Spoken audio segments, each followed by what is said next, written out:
If you love Baltimore sports, you'll love WNST.net. Eric The Usher, you got 5 minutes. Go get him.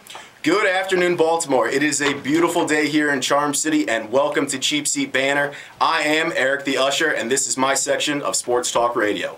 The local teams ate the big donut last night, going 0 for 3, as the Caps, Wizards, and Orioles all lost, leading off with the Caps losing to the Rangers last night in Game 1 of the Stanley Cup playoffs, 4-3, and if the Capitals hope to move out of the first round this year, they definitely need better goaltending from Jose Theodore, can no longer continue to let those soft goals in.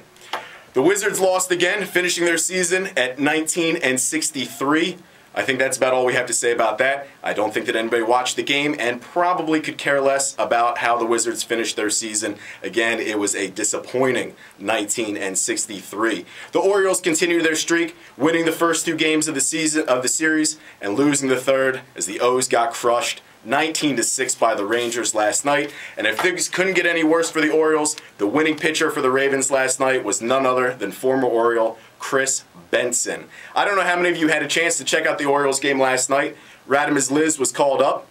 Came into the game last night with the bases loaded, facing Nelson Cruz, and all it took was one pitch for Cruz to hit the grand salami. Things went downhill quickly for the Orioles from there.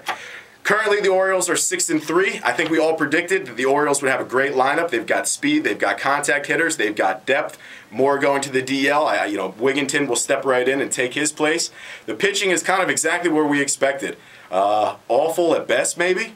But I'm really proud of this team, and I think that this team actually has a little of what it could take so that we're actually following baseball past the All-Star break. It might be time for the Orioles to take a page out of Billy Beane's Moneyball book.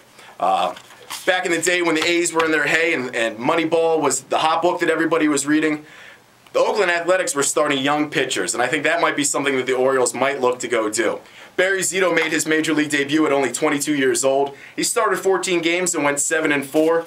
Also in that same year, Tim Hudson, Mark Mulder made their Major League debuts at 23 years old. Hudson started 21 games, won 11-2, while Mulder started 27 games and went 9-10. If things are looking good for the Orioles, if they're somewhere close, maybe by the end of May, maybe June, you gotta take a chance and give us fans a chance to have maybe a winning season. I mean, it's been 11 years. Guys that might make that first call up, Brad Bergson, pitching in Norfolk, 23 years old, 2 starts for Norfolk right now, 11 innings pitched, an ERA of 2.45, and he's got a great strikeout ratio of 3-1, strikeouts to walks. Another guy that's blowing it away right now in Bowie, also 23 years old, is Jake Arrieta. In 2 starts, Arrieta is 1-0, 9 innings pitched, an amazing 1.00 ERA, 12 strikeouts to only 5 walks. I want to see these guys come up soon. We saw what happened to Adam Lowen.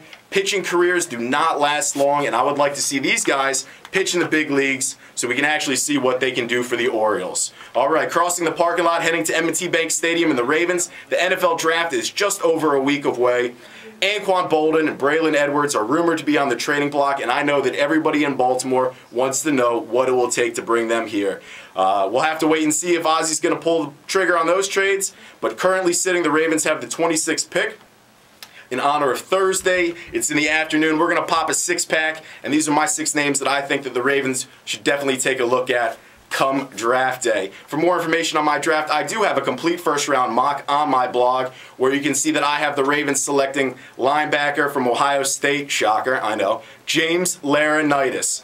Not just the homer pick here for me. Laurinaitis is a tackling machine with a motor that it's always running. Last 2 seasons, he's had 251 tackles and dreams of playing with Ray Lewis. I can only see that Laurinaitis would be the future linebacker for the Ravens when Ray decides to hang up the spikes. Now, also one of my blogs this week is my man crush of the week, wide receiver from Rutgers, Kenny Britt. This guy's a little bit bigger than 6'3", 218 pounds, runs a 4.5 40, 37-inch vertical, 23 times bench pressing. This guy is athletic, a possession receiver. Last year, 87 catches, over 1,300 yards, 7 touchdowns. I compare him to Larry Fitzgerald and Dwayne Bowe.